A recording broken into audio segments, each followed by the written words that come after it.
I'm Frank Ellison, 67, and for the last 30 years, my family has treated me like the family failure, while my younger brother David gets praised for his corporate success. At our annual Thanksgiving dinner last week, my sister-in-law rolled her eyes when I tried to join the conversation about careers. "Oh, please, Frank never did anything important with his life," she laughed, as everyone nodded in agreement.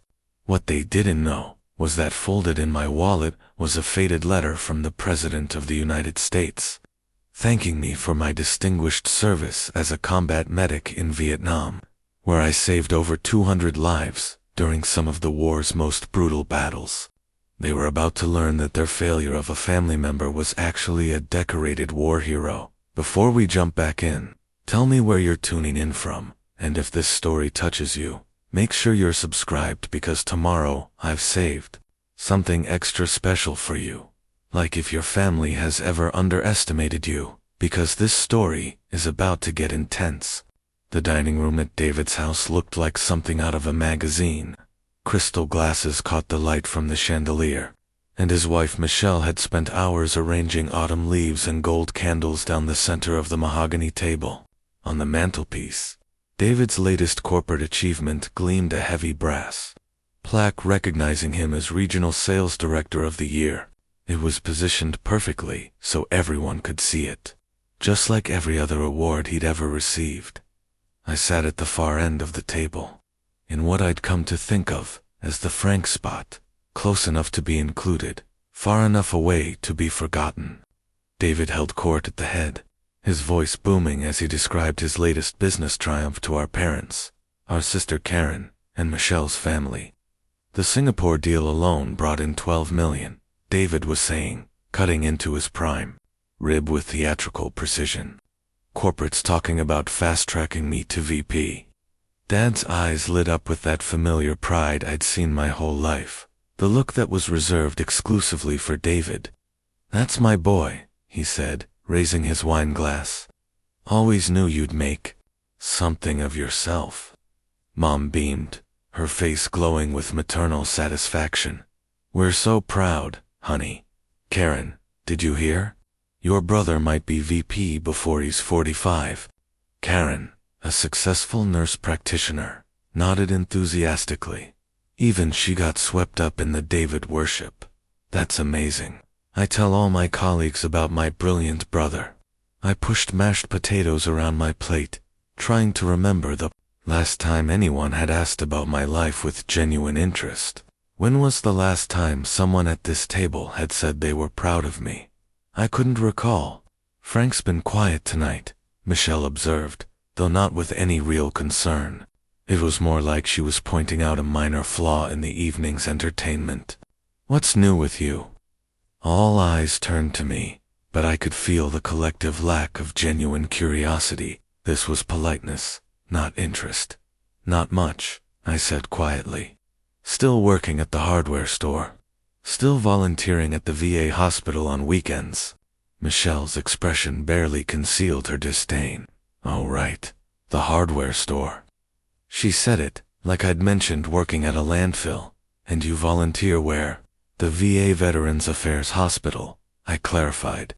"I help other veterans who are struggling with." "That's nice," she interrupted, already turning back to David. "Honey, tell them about the company retreat in Aspen." And just like that, I was invisible again. David launched into another story about corporate luxury and business success, while I sat there wondering how the man who'd once carried wounded soldiers through rice paddies had become someone his own. Family couldn't wait to ignore the crystal. Glasses clinked, the expensive wine flowed, and the golden plaque caught the light like a trophy, celebrating everything I apparently wasn't. But in my wallet, pressed between old receipts and a faded photo, was a letter that told a very different story about what it meant to make something of yourself. Sitting at that dinner table, I found myself staring at the family photo Michelle had displayed on the side cabinet, one of those old-school portraits from 1960, when David was 8 and I was 10. In the picture, we're both wearing identical crew cuts and forced smiles. But even then, You could see the difference in how our parents looked at us. Dad's hand rested proudly on David's shoulder, while Mom stood slightly behind me, her attention already drifting toward my younger brother. It was subtle, but it was there. The slight lean, the way their eyes focused. Even the photographer had seemed to sense it, positioning David slightly forward in the frame. Growing up in our suburban Cleveland home, I learned early that being the older brother didn't automatically make you the favorite. David was the golden child from the moment he could walk. When he took his first steps at 11 months, Mom called everyone she knew. When he said his first word, Dad filmed it with his brand new Super 8 camera. By the time David started school, it was clear he was destined for greatness, at least in our parents' eyes. I was different. While David charmed teachers and brought home perfect report cards, I was the kid who spent recess helping the custodian fix broken playground equipment. I liked working with my hands, figuring out how things worked, solving practical problems. But in our house, practical wasn't celebrated. Academic achievement was the only currency that mattered. Frank got another B+ in math, Mom would say at dinner, her tone suggesting mild disappointment. David got straight A's again. Dad would beam, ruffling my brother's hair. This kid's going places. I remember one particularly painful evening when I was 13. I'd spent weeks building a birdhouse for our backyard, carefully measuring every angle, sanding every surface smooth. I was so proud of it. It was perfectly constructed, weatherproofed, with a little slanted roof and proper drainage holes. I presented it to Dad after dinner, expecting some recognition for the craftsmanship. He glanced at it briefly. "That's nice, son," he said, then immediately turned to David, who was showing off his science fair trophy. "Now this is what I'm talking about. First place in the regional competition. Your brother's a real scholar." The birdhouse hung in our backyard for years, always full of birds, always serving its purpose. But it never earned the kind of praise that came so easily for David's academic achievements. I learned to accept that my contributions were functional rather than celebrated, useful, but somehow less important. By high school the pattern was firmly established. David was the future lawyer, the debate team captain, the National Honor Society president. I was the guy who could fix anyone's car, who helped teachers move heavy equipment, who somehow always ended up responsible for practical things that nobody else wanted to deal with. Frank's a good kid, people would say, and I knew that good was code for ordinary. David was brilliant, accomplished, destined for success. I was just ... good. Looking at that old photograph now, I could see the seeds of everything that would follow, the subtle favoritism that would shape decades of family dynamics, the quiet acceptance that became my default mode, the understanding that my worth would always be measured against someone else's achievements. But what none of them knew, what that faded family photo couldn't capture, was that being the overlooked one, the practical one, the quietly competent one, would someday make me exactly the kind of person who could save lives when it mattered most. The envelope arrived on a Tuesday morning in March 1968, thin and official-looking with Selective Service System printed in stark black letters across the top. I was 20 years old, working part-time at Henderson's Auto Repair, while taking classes at the community college, not because I wasn't smart enough for a 4-year university, but because Dad had made it clear that the family's college fund was earmarked for David's pre-law education. I held the envelope in my grease-stained hands, knowing exactly what it contained before I even opened it. The Vietnam War was escalating, and young men across America were receiving similar notifications daily. The draft notice was brief and to the point. I was to report for induction into the United States Army within 30 days. When I showed it to my parents that evening, their reactions were as predictable as they were painful. Mom's first concern was how this would affect David's studies. Would the worry distract him from his upcoming finals? Dad saw it as an inconvenience rather than a family crisis. "Well, Frank, I guess this means you'll finally have some direction in your life," he said, barely looking up from his newspaper. Military service might be good for you. Give you some discipline, some purpose. David, home from Ohio State for spring break, examined the notice with detached curiosity. At least you don't have to worry about interrupting your career plans, he said with what he probably thought was humor. It's not like you had much going on anyway. Their casual dismissal of what felt like a life-faltering moment hurt more than I wanted to admit. But as I lay awake that night, staring at the ceiling, and thinking about my future, something shifted inside me. If I was going to be drafted anyway, why not make it count for something? Why not choose how I served? The next morning, I walked into the Army recruitment office downtown. The sergeant behind the desk was a career soldier with Vietnam ribbons on his chest and tired eyes that had seen too much. I want to volunteer for medical training, I told him. I want to be a combat medic. He studied me carefully. Son, that's one of the most dangerous jobs in the Army. Medics are targets. Charlie knows that taking out a medic demoralizes the whole unit. You sure you want to volunteer for that? I thought about all the years of being overlooked, of being told I was just good but never great. I thought about my practical skills, my steady hands, my ability to stay calm under pressure. I'm sure, I said. I want to help people. I want to save lives. The sergeant nodded slowly. Well, we can always use good medics. But the training's tough, and once you're over there, he trailed off, then stamped my papers. Welcome to the Army, son. When I told my family about my decision that evening, their reactions were mixed. Mom seemed relieved that I'd chosen something helpful rather than combat infantry. Dad grunted approval. At least I was showing some initiative. Karen, who was studying nursing, was the only one who seemed to understand the significance of what I'd committed to. Combat medics save lives. Frank, she said quietly, that's really important work. David, however, couldn't resist a jab. Leave it to Frank to volunteer for the most dangerous job that doesn't get you promoted, he said with a laugh. Always the helper, never the leader. What David didn't understand, what none of them understood, was that I wasn't looking for recognition or career advancement. I was looking for a way to matter, to use my hands and my skills for something that actually made a difference. To prove, maybe to myself more than anyone else, that being the overlooked brother didn't mean being worthless. The draft notice was still pinned to my bedroom bulletin board when I left for basic training. 6 weeks later, it was supposed to represent the government choosing my path for me, but instead, it had become something else entirely. It was the paper that finally gave me permission to stop trying to be someone else's version of successful and start becoming my own version of useful.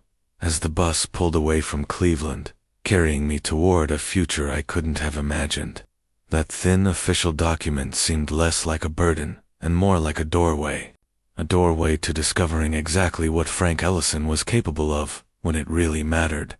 Fort Sam Houston in San Antonio, Texas, was where boys went to become Army medics, and where I discovered that all those years had actually been preparing me for something extraordinary. The medical training was intensive, demanding, and unlike anything I'd ever experienced. For the first time in my life, being practical and steady under pressure wasn't just valued, it was essential. The training began with basic medical procedures, wound assessment, trauma care, emergency stabilization. While other recruits struggled with the pressure and complexity, I found myself oddly comfortable with the chaos. Maybe it was all those years of staying calm while Dad criticized my every move. Or perhaps it was the patience I'd developed from being constantly overlooked. But I could focus in situations that left others panicking. Sergeant Rodriguez, our lead instructor, was a Vietnam veteran who'd served 2 tours as a combat medic. He was tough, demanding, and had zero tolerance for weakness. But he also recognized competence when he saw it. Ellison, he called out during our 3rd week of training, front and center. I jogged over, expecting another critique. Instead, he handed me a training dummy riddled with simulated wounds.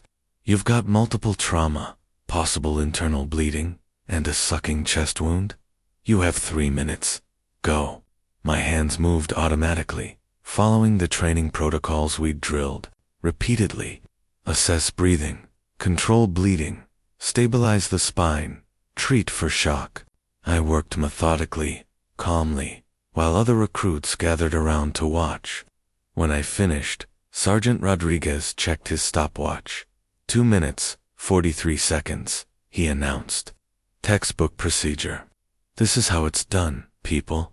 It was the first time in my life that someone had held me up as an example of how to do something right. The feeling was intoxicating. The weeks that followed were transformative. I learned to start IVs while running, to perform emergency surgery with minimal equipment, to triage multiple casualties under extreme pressure. I studied anatomy, pharmacology, and battlefield medicine with an intensity that surprised even me. For the first time, I wasn't just good enough, I was excelling. My bunkmate, Tommy Martinez from Los Angeles, became my closest friend during training. He was destined for the same deployment I was, and we spent long nights studying together, testing each other on medical procedures, sharing stories about our families. You're different, Frank, Tommy told me one night as we reviewed emergency protocols. Most guys here are scared shitless about going to Vietnam. You seem, I don't. No. Ready for it? I thought about his observation. I spent 20 years being told I wasn't good enough, I said. Maybe this is my chance to prove otherwise. To who? Tommy asked. Your family. To myself, I replied. The culmination of our training was the field exercise, a simulated combat scenario where we had to treat casualties under fire, make life or death decisions, and demonstrate everything we'd learned. It was designed to break us down, to separate those who could handle combat medicine from those who couldn't. The exercise began at dawn. Smoke filled the air, blank rounds cracked overhead, and instructors screamed contradictory orders while wounded volunteers lay scattered across the field. It was chaos, deliberately designed to overwhelm us. I moved through the carnage methodically, treating the most critical cases first, directing other medics to less urgent casualties, maintaining calm in the midst of manufactured hell. When it was over, Sergeant Rodriguez gathered us for debriefing. Some of you froze, he said bluntly. Some of you panicked. Some of you forgot everything you learned the moment the shooting started. His eyes found mine. And some of you did. Exactly what combat medics are supposed to do. Save lives under impossible conditions. After the exercise, he pulled me aside and handed me a certificate that would change my life. Medical Corps Training, Advanced Combat Medicine, it read, signed by the commanding officer and stamped with the official seal. You've got what it takes, Ellison. Your patients are going to be damn lucky to have you. That night, I called home to tell my family about completing the training. Dad's response was predictably lukewarm. Well, that's good, son. Your mother will be pleased you're staying out of trouble. David, who was on spring break, took the phone. So you're officially a medic now. That's cool, I guess. Hey, did I tell you I got accepted into law school? Full scholarship. Once again, my achievement was immediately overshadowed by David's success. But for the first time, it didn't devastate me. I was holding a certificate that represented something bigger than family approval. I was trained to save lives, prepared for challenges that would test everything I'd learned about myself. The certificate went into my locker, but its significance went deeper. It was proof that Frank Ellison, the overlooked brother, the B student, the guy who worked with his hands, had mastered something that required intelligence, skill, and courage. It was the first piece of evidence that maybe I'd been underestimated by everyone, including myself. In 3 weeks, I'd be on a plane to Vietnam, carrying medical supplies in the hopes of soldiers who would depend on me to bring them home alive. The training was complete, but the real test was just beginning. The heat hit me like a physical blow when I stepped off the transport plane at Tan Son Nhut Air Base in Saigon. It was August 1968, and the humidity was so thick, you could practically swim through it. The air smelled of jet fuel, diesel exhaust, and something else I couldn't identify, a mixture of unfamiliar spices, smoke, and underlying decay that would become the permanent scent of Vietnam in my memory. Everything was chaos. Soldiers moved in all directions, helicopters thundered overhead, and loudspeakers crackled with announcements in multiple languages. I clutched my duffel bag and the medical kit that had been issued to me at Fort Sam Houston, a compact canvas bag containing everything I might need to save a life in the field. Morphine, bandages, surgical instruments for supplies, and a dozen other items that could mean the difference between a soldier going home alive or in a body bag. "First time in country?" asked the sergeant with a 1,000-yard stare and 6 months of jungle rot eating at his boots. "Yes, sir," I replied. Though he wasn't an officer, he laughed, but there was no humor in it. "Drop the sir shit, Doc. I work for a living. You're the new medic for Bravo Company, right? 3rd Battalion, 1st Infantry." "That's right. Good luck, kid. You're gonna need it." The ride to base camp took 2 hours in the back of a diesel truck, bouncing over roads that were barely more than dirt tracks carved through the jungle. The other soldiers in the truck were a mix of seasoned veterans and recent arrivals like me, but even the new guys seemed more comfortable with their surroundings than I felt. They'd trained for infantry combat. I'd trained for medicine. None of my training had prepared me for the overwhelming sensory assault of a country at war. At base camp, I was assigned to a hoche, a makeshift barracks made of plywood and sandbags, with 3 other soldiers. My bunkmate was a guy named Rodriguez from Texas who'd been in country for 8 months. "You the new doc?" he asked, eyeing my medical kit. "Combat medic," I corrected. "Same thing to us," he said. "Listen, Doc, there's something you need to understand right away. In the field, you're gonna be the most important guy in the unit. When someone gets hit, you're their lifeline. But that also makes you a target. Charlie knows that taking out the medic is the best way to demoralize a whole company." That first night, lying on my narrow cot listening to the distant sound of artillery and the constant buzz of mosquitoes, I opened my medical kit and inventoried every item: morphine, syrettes, pressure bandages, surgical scissors, hemostats, suture material, 4 tubes, saline solution. Each tool had a purpose, and I'd trained extensively with all of them. But handling them in the sterile environment of a training facility was completely different from knowing I'd soon be using them on real soldiers with real wounds in real combat. The next morning brought my first taste of what combat medicine actually meant. A patrol had hit an improvised explosive device about 3 clicks from base camp, and they were bringing in casualties by helicopter.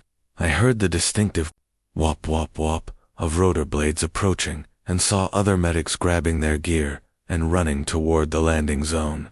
"Come on, Doc," Rodriguez shouted. "Time to see what you're made of." I grabbed my medical kit and ran, my heart pounding with a mixture of adrenaline and terror. The helicopter touched down in a cloud of dust and debris, and immediately soldiers began carrying out wounded men on stretchers. The first casualty I saw was a kid who couldn't have been more than 19. His leg mangled by shrapnel, blood soaking through the field dressing someone had hastily applied. "Over here, Doc," called an experienced medic. "We need an IV started now." My hands were shaking as I knelt beside the wounded soldier, but the training kicked in. Find a vein, insert the needle, start the saline flowing. The kid's eyes were wide with pain and fear. But when I got the 4 established and started working on his leg wound, I saw something I'd never seen directed at me before: complete trust. This soldier was counting on me to save his life, and for the first time in 20 years, someone's faith in my abilities felt absolutely justified. "Good work, Doc," the senior medic said, as we loaded the casualty into an ambulance. "You've got steady hands. That's gonna serve you well out here." That medical kit, with its carefully organized life-saving supplies, became my most precious possession. It represented not just tools and medicine, but the opportunity to prove that Frank Ellison, the overlooked brother, the B student, the family disappointment, could do something that truly mattered. In Vietnam, with wounded soldiers, depending on my skills and training, I finally found a place where being underestimated was impossible. When someone's bleeding out in a rice paddy, they don't care about your family dynamics or your academic record. They only care about whether you can save their life. And for the first time in my life, I knew I could. My first real combat operation came 3 weeks after arriving in Vietnam. Operation Junction City was winding down, but our unit was tasked with clearing suspected Viet Cong positions near the Cambodian border. As we moved through the dense jungle in single file, every sound seemed amplified: the crunch of leaves under boots, the distant call of exotic birds, the metallic click of weapons being checked and rechecked. I was positioned near the middle of the patrol. Standard placement for a medic, close enough to reach wounded soldiers quickly, far enough from point position to avoid being caught in the initial ambush that everyone knew was coming. It was just a matter of when. The attack began at 0630 hours, with the distinctive crack of AK-47 fire erupting from 3 sides. Muzzle flashes lit up the jungle like deadly fireflies, and soldiers dove for cover behind fallen logs and into bomb craters left by earlier operations. The air filled with the whistle of bullets and the sharp commands of sergeants trying to organize return fire. Medic, medic. The call came from our left flank, where Private Johnson had been advancing when the shooting started. I grabbed my medical kit and low-crawled toward the sound, my training overriding the primal urge to find the deepest hole and stay there. Bullets snapped through the foliage above my head, and I could hear the distinctive whine of ricochets off nearby trees. Johnson was hit in the shoulder and losing blood fast. "I got you, soldier," I said, pulling him behind a fallen tree trunk. The wound was bad. The bullet had torn through his deltoid muscle and nicked an artery. I applied direct pressure while fumbling for a pressure bandage with my free hand. "Am I gonna die, Doc?" Johnson asked, his face pale with shock. "Not today," I told him, and meant it. I got the bleeding controlled, started an IV, and injected morphine for the pain. The whole process took maybe 3 minutes, but it felt like hours with bullets cutting through the air around us. Mid-neck, we got another one down. This time it was Sergeant Williams, hit in the leg by shrapnel from a grenade. I left Johnson with instructions to keep pressure on his bandage and crawled 50 meters through mud and undergrowth to reach Williams. The shrapnel had opened up his thigh like a can opener, and bone was visible through the torn muscle. My hands moved automatically, following the training protocols I'd drilled hundreds of times. Control bleeding, treat for shock, prevent infection, evacuate when possible. But this wasn't a training exercise with rubber wounds and fake blood. This was Sergeant Williams, a 24-year-old father of 2 from Detroit, depending on me. To save his leg and possibly his life, I worked while bullets whined overhead and explosions shook the ground. Williams was conscious but going into shock from blood loss. I started 2 IVs, applied a tourniquet above the wound, and packed the open area with hemostatic bandages. The bleeding slowed, then stopped. "Doc, over here." Multiple casualties. A mortar round had landed near our command post, wounding 3 soldiers simultaneously. I grabbed extra supplies from Johnson's position. He was stable now, and sprinted toward the CP. The scene was chaos. Corporal Martinez with his arm hanging at an unnatural angle, Private Chen with shrapnel wounds across his back, and Lieutenant Davidson unconscious with a head injury. This was triage under fire, the moment every combat medic trains for but hopes never to face. 3 wounded soldiers, limited supplies, ongoing enemy fire, and life or death, decisions to make in seconds. I assessed each casualty quickly. Martinez had a broken arm, but was stable. Chen's wounds were painful, but not life-threatening. Davidson's head injury was the priority. I worked on Davidson first, checking his pupils, monitoring his breathing, starting an IV, while mortar rounds exploded close enough to shower us with debris. His pulse was thready, and he wasn't responding to pain stimuli. Possible skull fracture, definitely a concussion, maybe worse. While treating Davidson, I directed Martinez to help me with Chen's wounds. "Press here," I told him, showing him how to apply pressure to a bleeding shrapnel wound. "Don't let go, no matter what happens."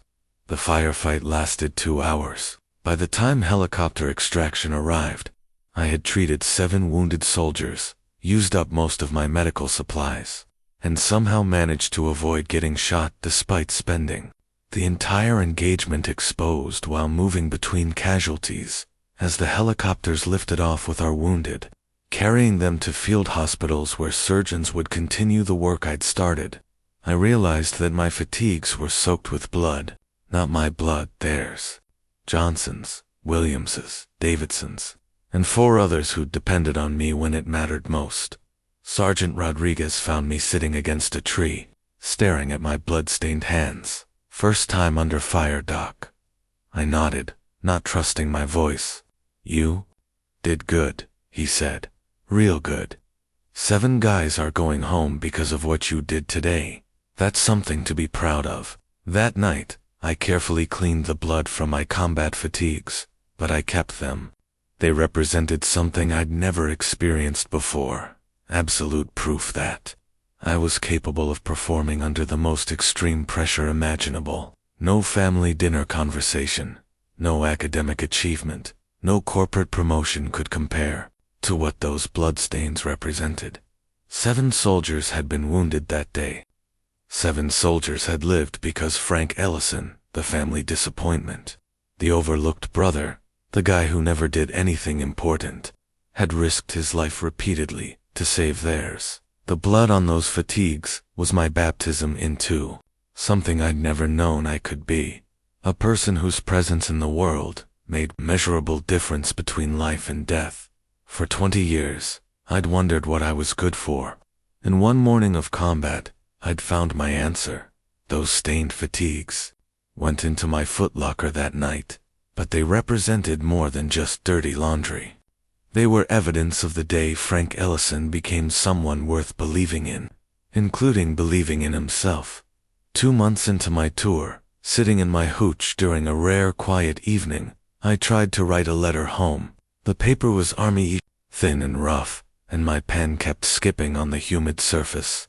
Outside, I could hear the distant rumble of artillery and the constant buzz of insects that had become the soundtrack of my Vietnam experience. "Dear Mom, Dad, David, and Karen," I began, then stopped. How do you explain to people who've never experienced combat what it's like to hold someone's life in your hands? How do you describe the weight of responsibility that comes with being the person soldiers call for when they're dying? I started over several times. "Dear family, I hope this letter finds you well. I've been in Vietnam for 2 months now, and the experience has been ... double quotes. What? Life-changing? Horrifying? The most meaningful thing I'd ever done. How do you capture that in words that won't terrify your mother or bore your corporate-focused brother?" I tried a different approach. "The weather here is hot and humid. We're stationed near the Cambodian border, and our unit has been involved in several operations.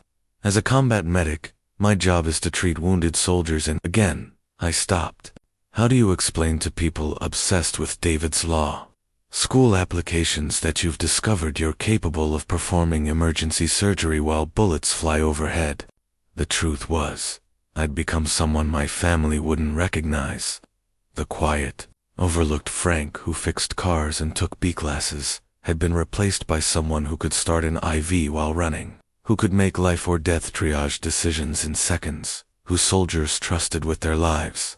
I'd saved 17 men in the past month alone, but how do you write that in a letter without sounding like you're bragging? "Last week, we were on patrol when we hit an ambush," I wrote, then crossed it out. "Mom would have nightmares, and Dad would probably just grunt and ask if I was following orders properly. I thought about the letter David had sent me 3 weeks earlier, full of news about his academic achievements, his acceptance to law school, his summer internship at a prestigious firm. He'd mentioned almost casually that the family was proud of Frank for serving his country, as if my combat service was equivalent to summer camp or a moderately challenging part-time job.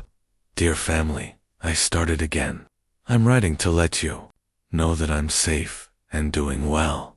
The work here is challenging but rewarding.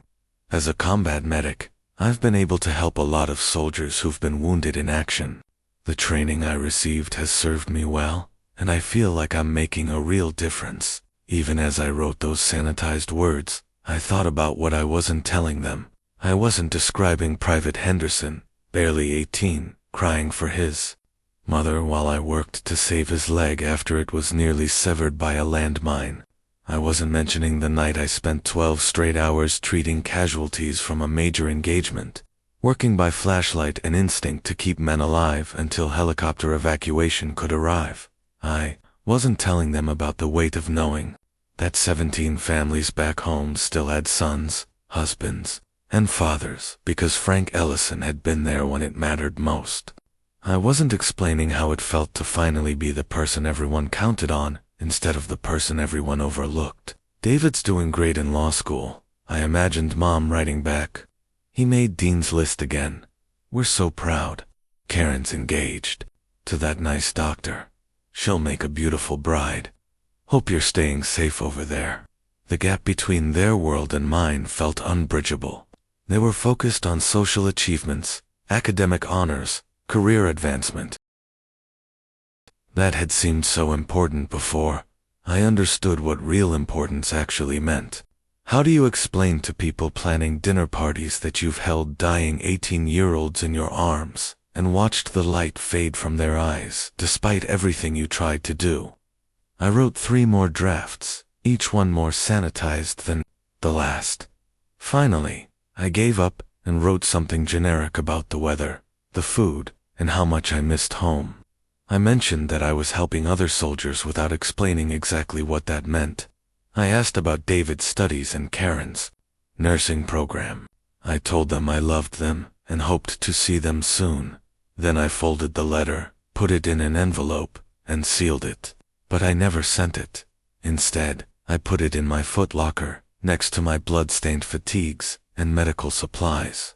It joined a growing collection of unsent letters, attempts to bridge a gap that seemed to widen with every life I saved and every operation I survived. The letter represented everything I couldn't say, all the ways I'd grown and changed that my family would never understand or value. That unsent letter became a symbol of the distance that was growing between me and the people I loved most. They wanted updates about a son and brother who was fulfilling his patriotic duty. I was becoming someone who understood the difference between existing and mattering, between being overlooked and being essential. But how do you write that in a letter home? How do you tell people who measure success by paychecks and promotions that you've discovered something infinitely more valuable, the knowledge that your presence in the world makes it a better, safer place for others? You don't. You write about the weather and ask about their lives and hope that someday, somehow, they'll understand what you've become, even if you never have the courage to tell them. October brought the monsoons, and with them came the most brutal month of my Vietnam tour. The rain fell in torrents that turned jungle paths into rivers and foxholes into swimming pools. Everything was wet, our clothes, our equipment, our medical supplies, our ammunition. The constant moisture bred fungal infections, rotted equipment, and made even simple medical procedures exponentially more difficult. I'd started keeping a medical journal during my 2nd month in country, recording every treatment, every casualty, every life saved or lost.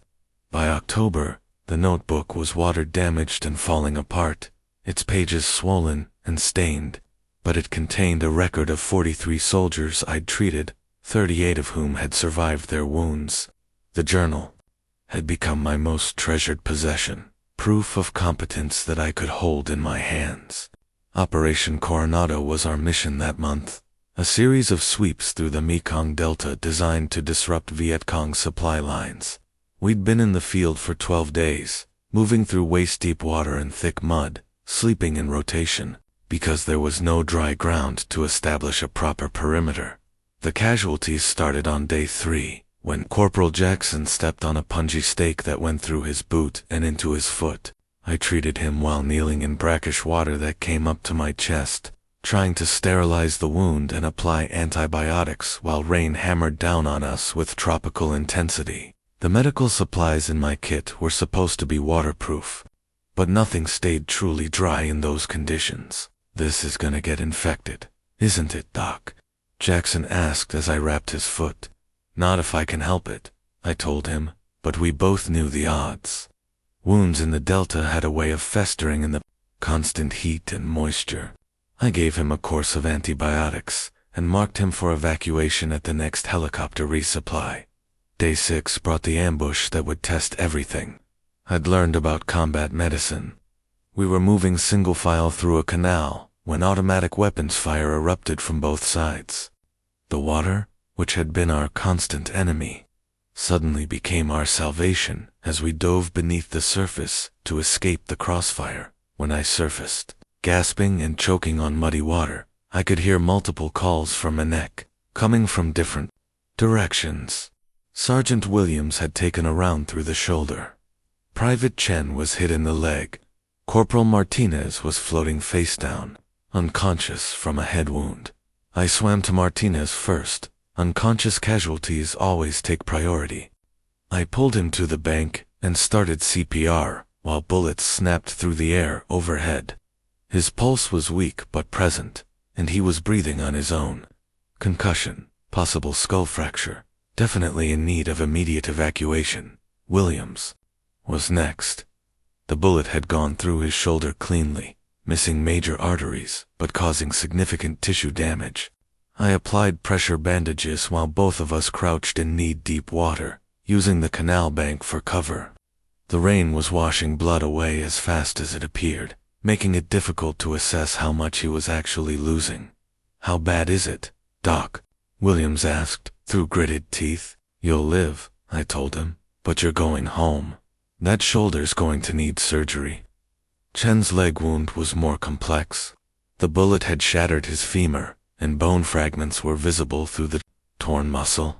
I splinted the leg using branches and medical tape, started an IV, and administered morphine for the pain, all while lying in muddy water, with enemy snipers taking potshots at anyone who moved. The firefight lasted 3 hours. By the time air support arrived and silenced the enemy positions, I had treated 8 casualties in conditions that would have been challenging in a hospital, let alone a jungle canal, during a monsoon. My medical journal, wrapped in multiple layers of plastic, had somehow stayed partially dry, and I made careful notes about each treatment while we waited for helicopter evacuation. That night, after the wounded had been evacuated and we'd established a defensive perimeter on slightly higher ground, I examined my journal by flashlight. The pages were warped and stained. Some of the ink had run, but the records were still legible. 48 soldiers treated, 43 survivors. Each entry told a story of life hanging in the balance and Frank Ellison making the difference.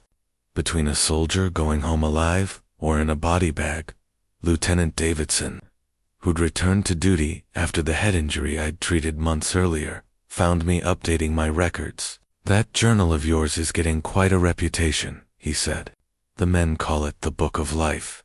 They figure if their name goes in there, they're going to make it home." The idea that soldiers found comfort in my record-keeping was both humbling and terrifying. I wasn't keeping score, I was documenting. Proof that I was becoming someone capable of extraordinary things under impossible conditions. Each water-stained page represented a moment when Frank Ellison, the family disappointment, the overlooked brother, had been the most important person in someone's world. 48 entries, I told Davidson. 43 survivors. That's a hell of a record, Doc. especially considering the conditions we've been operating in. The monsoon campaign continued for another week. By the time we were extracted back to base camp, my journal contained 56 entries, and I'd used up 3 complete medical kits.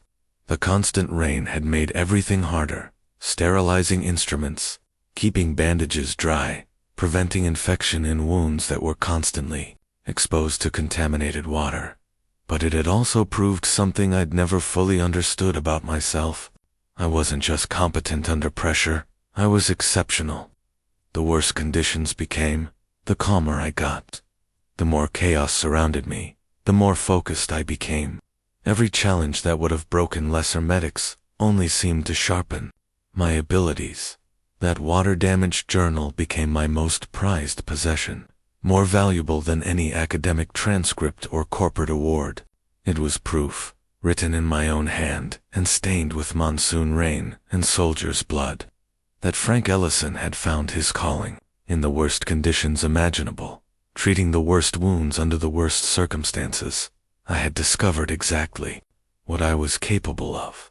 The monsoons eventually ended, but the journal remained, a waterlogged testament to the month I learned that being underestimated by everyone else didn't matter as long as you never underestimated yourself. 56 soldiers had trusted me with their lives during those brutal weeks, and 51 of them had gone home because I was there when it mattered most. That was a success rate any doctor would be proud of. That was a record that proved Frank Ellison was worth believing in, even if his own family never would. December 1968 brought an assignment that would change how I understood my role in Vietnam. Our unit was tasked with providing security for a village pacification operation near Duc Pho.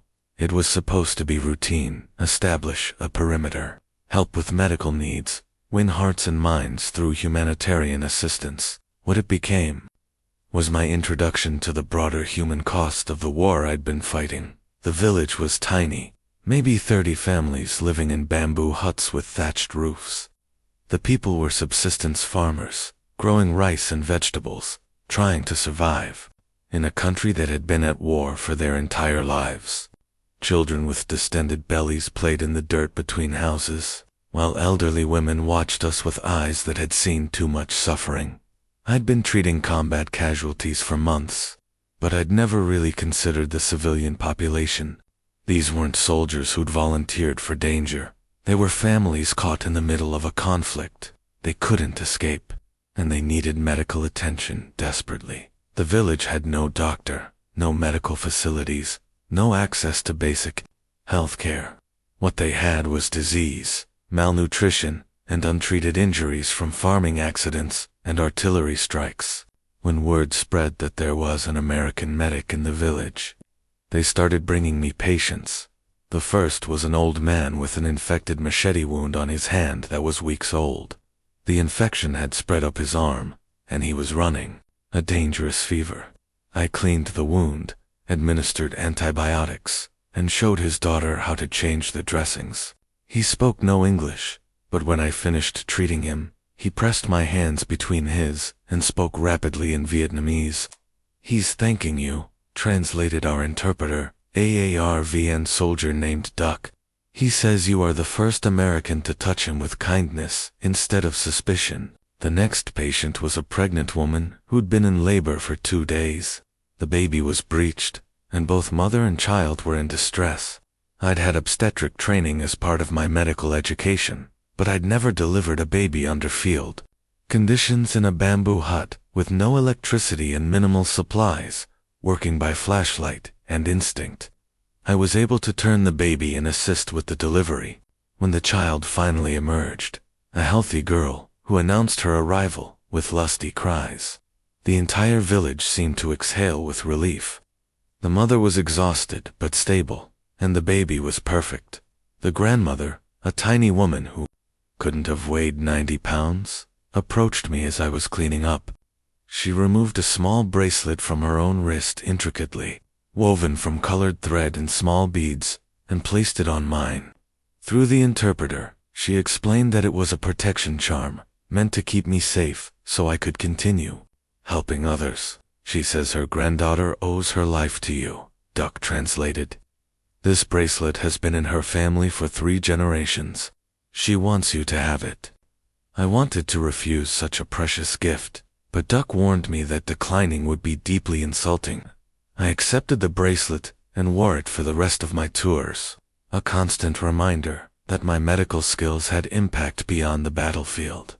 Over the next week, I treated dozens of villagers, children with parasitic infections, farmers with broken bones that had healed incorrectly, women with complications from childbirth, elderly people with conditions that would have been easily treatable in an American hospital but were potentially fatal in rural Vietnam. Each patient taught me something new about the complexity of the war I was fighting. These weren't enemy combatants or military targets. They were human beings trying to survive in impossible circumstances. The medical care I provided wasn't about politics or strategy. It was about basic human compassion. The most heartbreaking case was a 6-year-old boy named Lin, who'd been injured in a mortar attack 2 months earlier. Shrapnel had damaged his left eye and left him partially blind. His parents had been told by other villagers that nothing could be done, that he would remain disabled for life. I examined the boy carefully and realized that while the eye couldn't be saved, there was significant scarring around the socket that was causing additional problems. With careful surgery using my field instruments, I was able to clean up the damaged tissue and fit him with a simple eye patch that would protect the area and reduce his pain. When I finished the procedure, Lin looked up at me with his remaining eye and smiled. He said something in Vietnamese, and his mother began crying. He says, "Thank you for making the hurting stop," Duck translated. His mother says you've given her son his life back. That handmade bracelet became more than just a gift from a grateful grandmother. It represented the realization that being a combat medic wasn't just about treating soldiers. It was about being a healer in a world full of suffering. It was about using my skills to reduce pain wherever I found it, regardless of nationality or politics. The bracelet was simple, made from materials that cost almost nothing, but it carried the weight of genuine gratitude from people who had very little to give. Every time I looked at it during the remainder of my tour, I remembered that medicine wasn't about glory or recognition. It was about the simple act of helping other human beings when they needed it most. When we left the village, after 10 days, the entire population turned out to say goodbye. Children I'd treated for infections ran alongside our convoy, waving and calling out in broken English. The grandmother who'd given me the bracelet stood in the doorway of her hut, holding her new granddaughter, watching us disappear down the dirt road. I never saw those people again, but that village incident changed how I understood my purpose in Vietnam. I wasn't just saving American soldiers. I was representing the best of what America could be, using my skills and training to reduce suffering and preserve life wherever I encountered it. The bracelet stayed on my wrist for the remainder of my tours through dozens more combat operations and hundreds more casualties. It reminded me that healing wasn't about politics or patriotism. It was about recognizing the fundamental value of human life and doing everything in your power to protect it. Years later, when my family would dismiss my service as unimportant, I would touch that simple bracelet and remember 6-year-old Lin's smile, the grateful tears of a new mother, and the weight of an old woman's blessing. I would remember that for at least 1 week in December 1968. Frank Ellison had been exactly the person the world needed him to be. February 14, 1969. Valentine's Day became the date etched permanently in my memory as the day I discovered exactly what I was capable of when everything went to hell. Our company was part of a larger operation designed to sweep a suspected North Vietnamese stronghold near the DMZ. Intelligence suggested light resistance. Intelligence was catastrophically wrong. The attack began at 0545 hours with a coordinated assault from 3 directions. What we'd expected to be a routine search and destroy mission turned into the largest firefight our unit had experienced. The enemy had been waiting for us, dug into prepared positions, with interlocking fields of fire and enough ammunition to fight for days. Within the first 10 minutes, we had 8 men down. The casualties came so fast, I couldn't keep up with the calls for medic. That seemed to echo from every direction. This wasn't the controlled chaos of previous engagements. This was wholesale slaughter. And I was the only thing standing between dozens of wounded soldiers and death.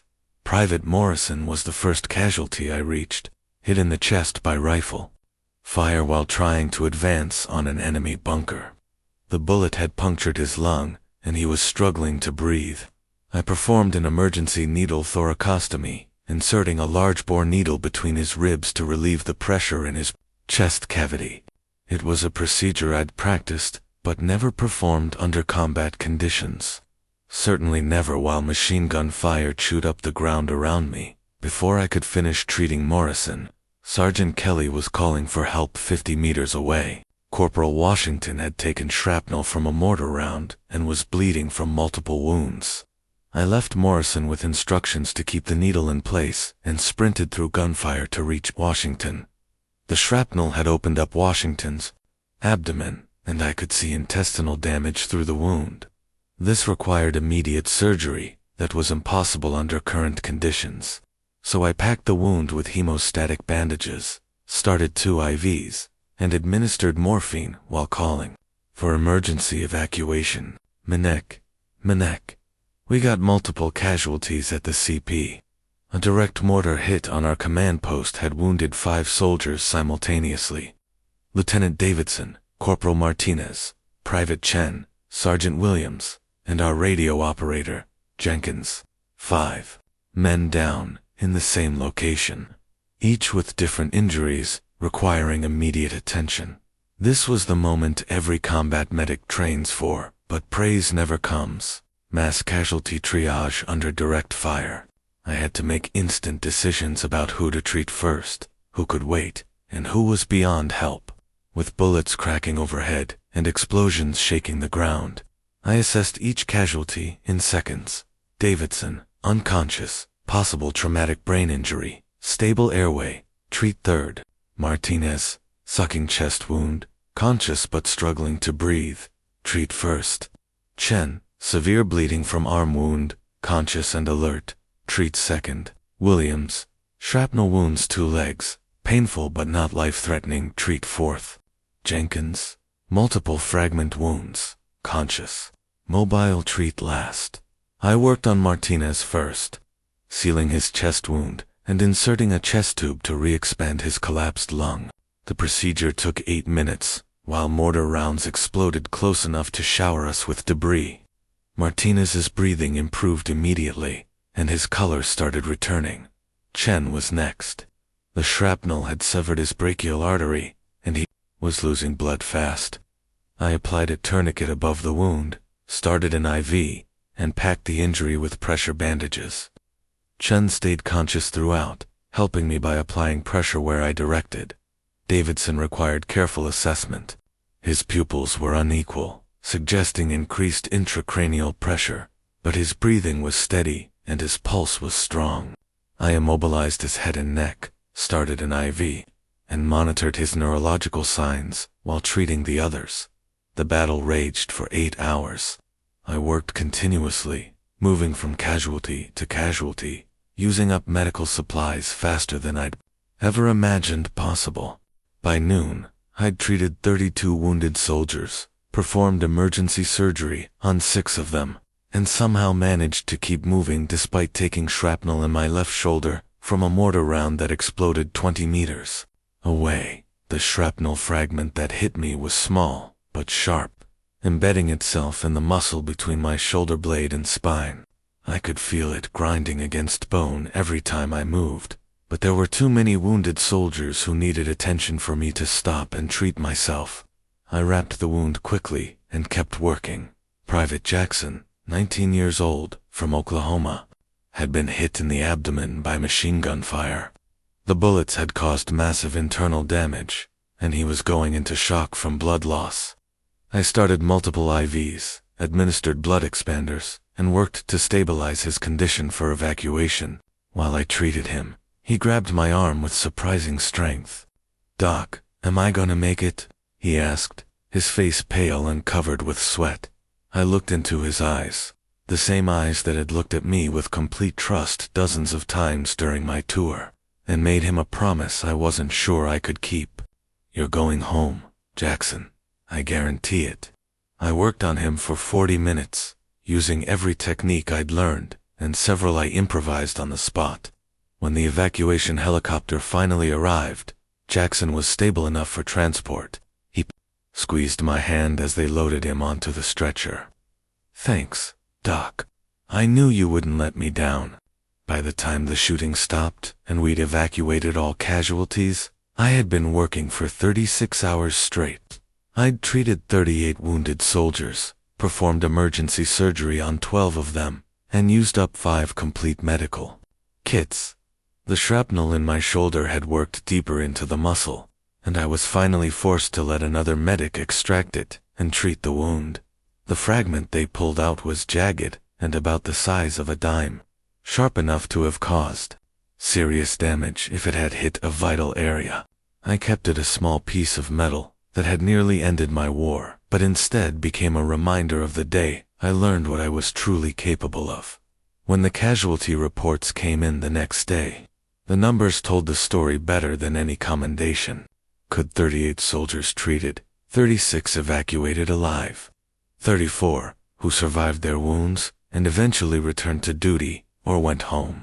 2 soldiers died from wounds that were too severe for any medic to treat. But 36 families got their sons back because Frank Ellison had been there when it mattered most.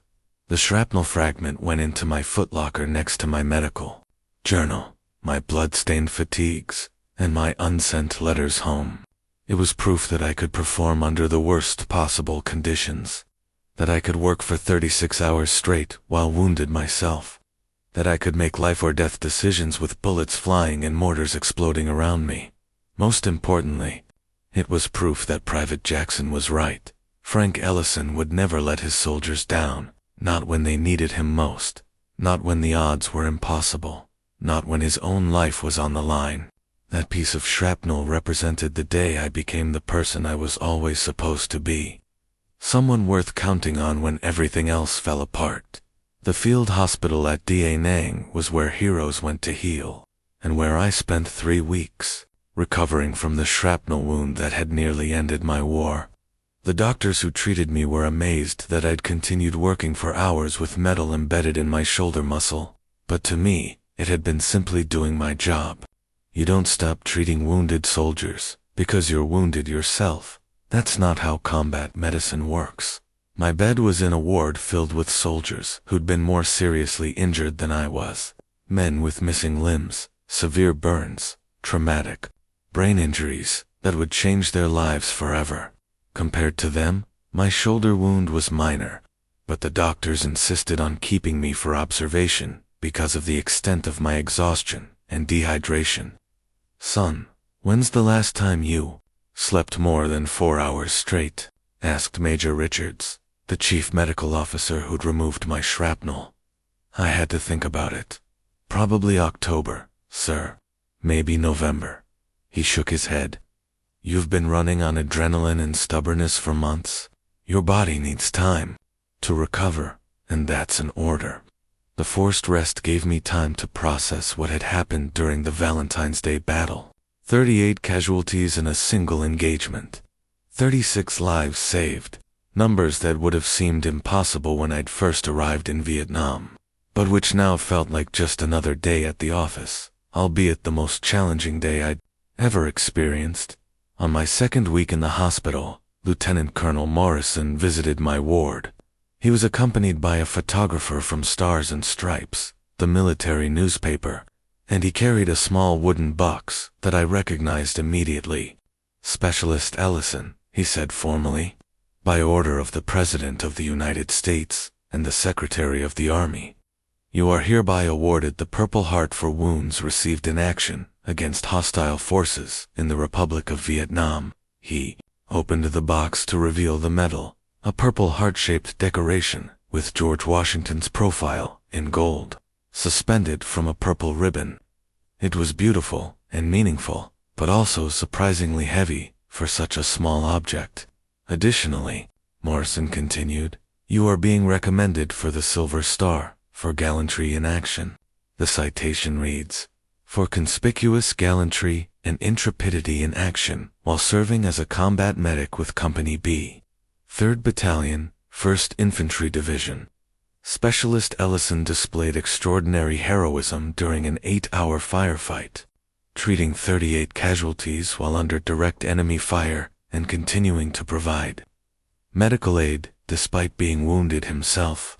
His actions directly resulted in saving 36 lives and demonstrated the highest traditions of military service. The photographer snapped pictures as Morrison pinned the Purple Heart to my hospital gown.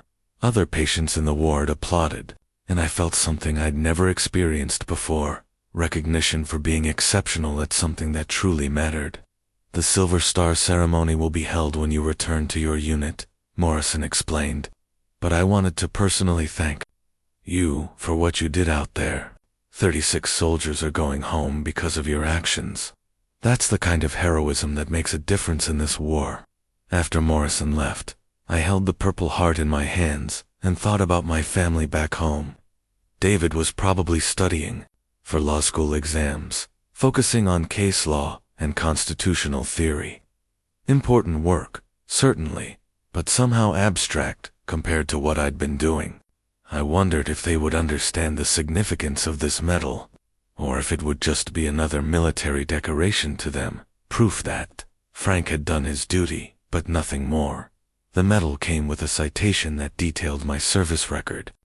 Over 200 confirmed lives saved during combat operations. Demonstrated exceptional medical skills under extreme conditions. Wounded in action while treating casualties. Continued medical operations despite personal injury. The numbers were there in black and white. Official recognition of what I'd accomplished. A week later, Private Jackson was transferred to my ward, recovering from the extensive surgery required to repair his abdominal wounds. When he saw me, his face lit up with a grin that made all the pain and exhaustion worthwhile.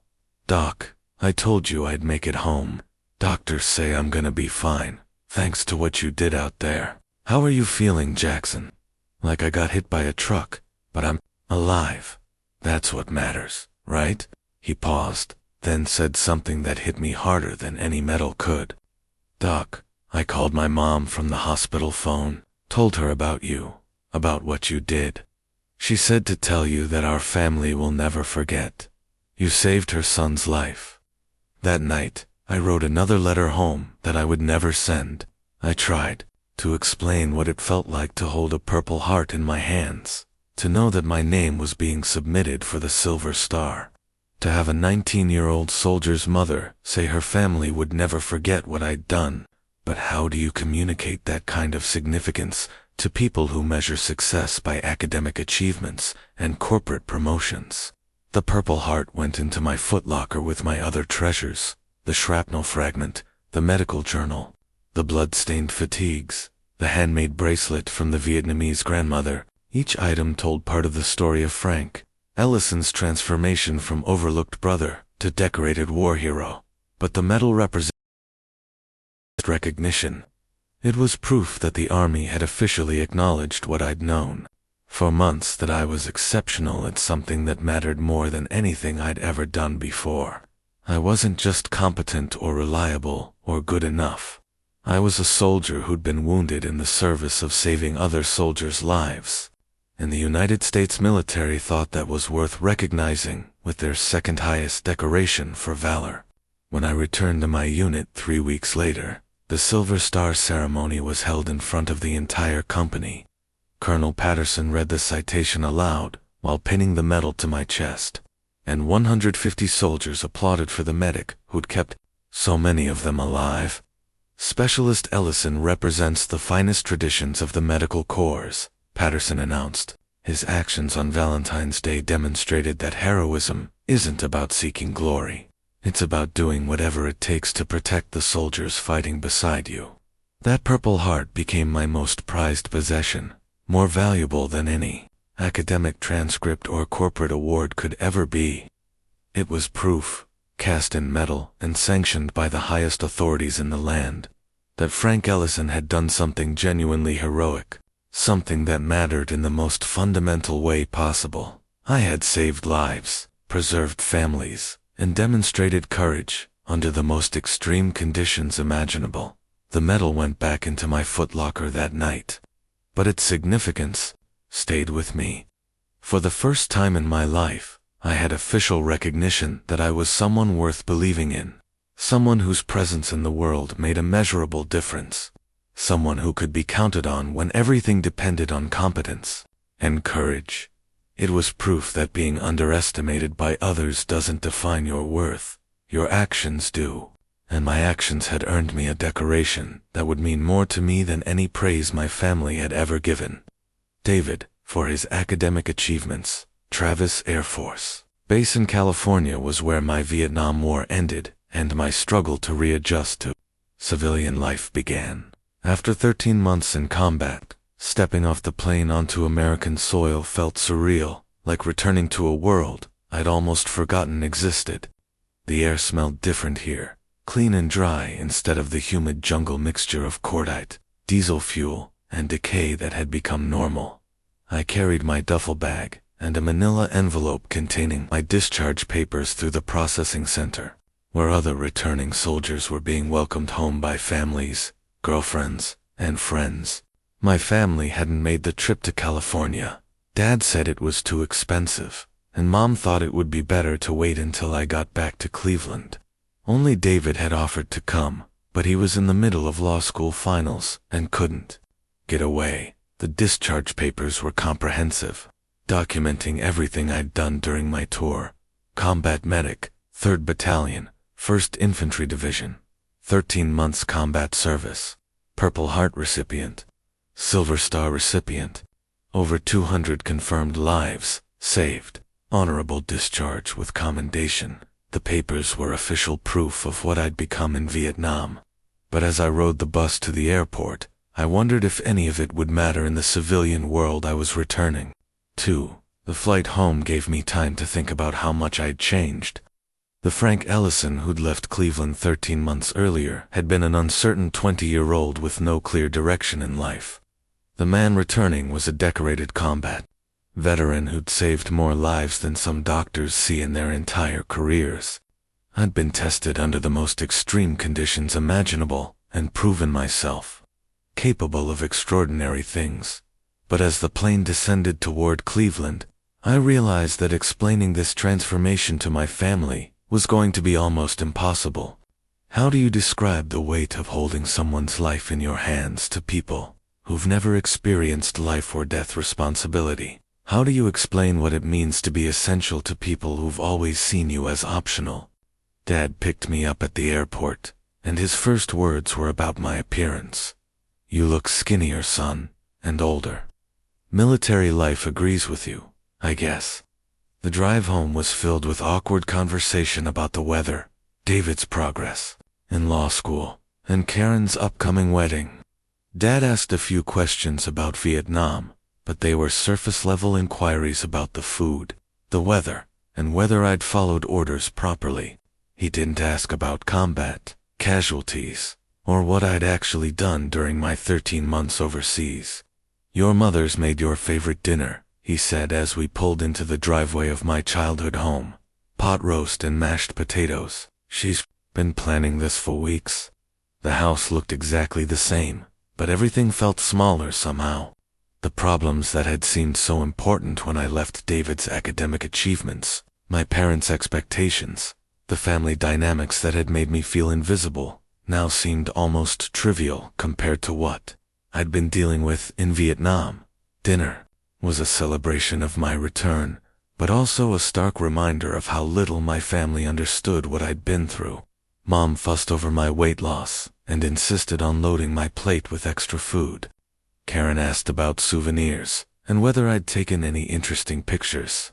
David wanted to know if military discipline had given me better focus for planning my future career. "So what's next, Frank?"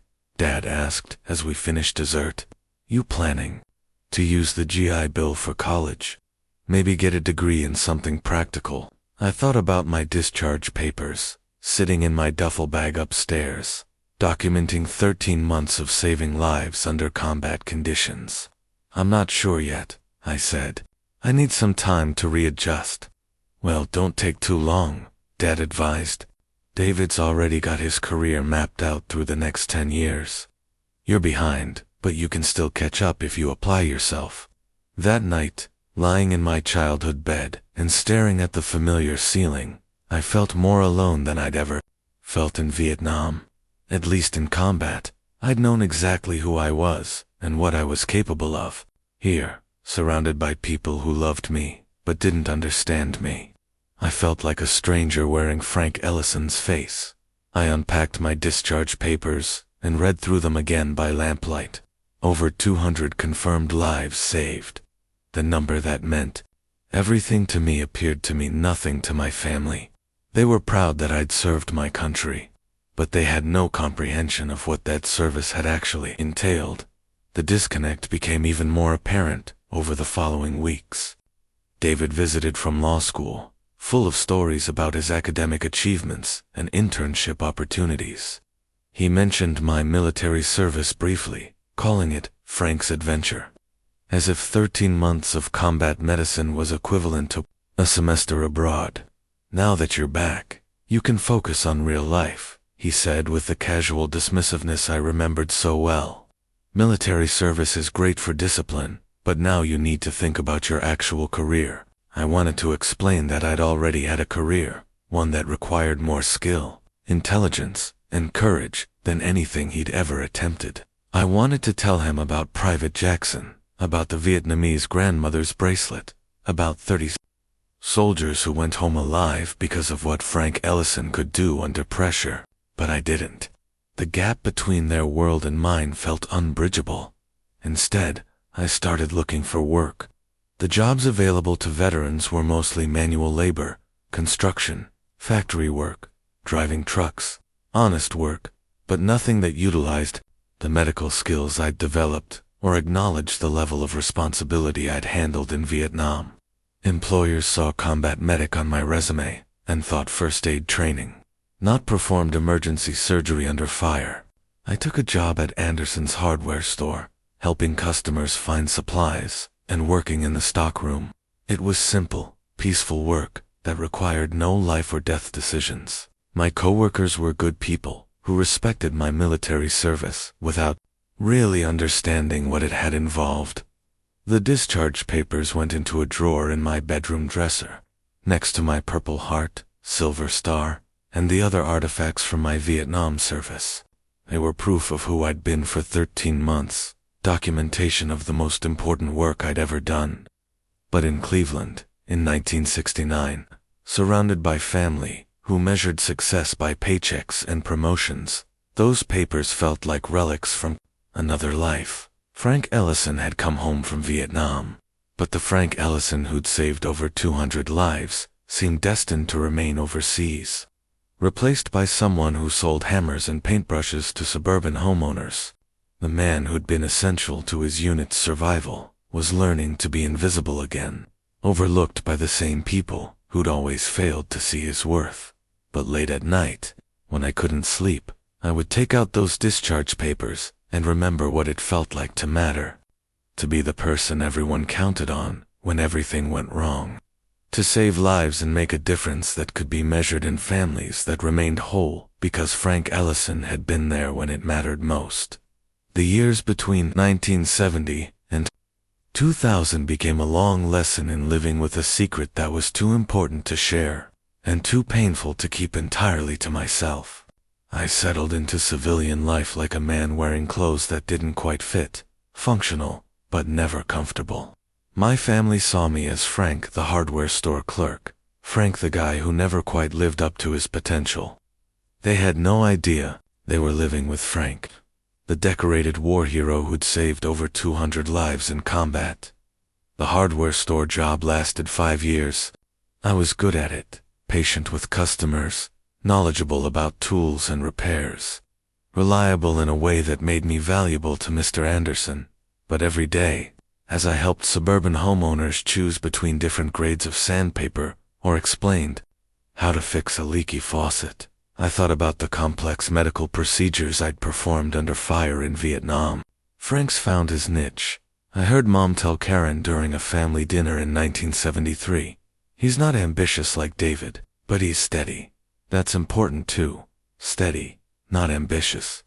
The words stung because they revealed how completely my family misunderstood who I was and what I was capable of. David was practicing law by then, handling corporate contracts and merger negotiations. Important work, certainly, but work that had never required him to save someone's life while bullets flew overhead. In 1975, I started volunteering at the Cleveland VA hospital on weekends.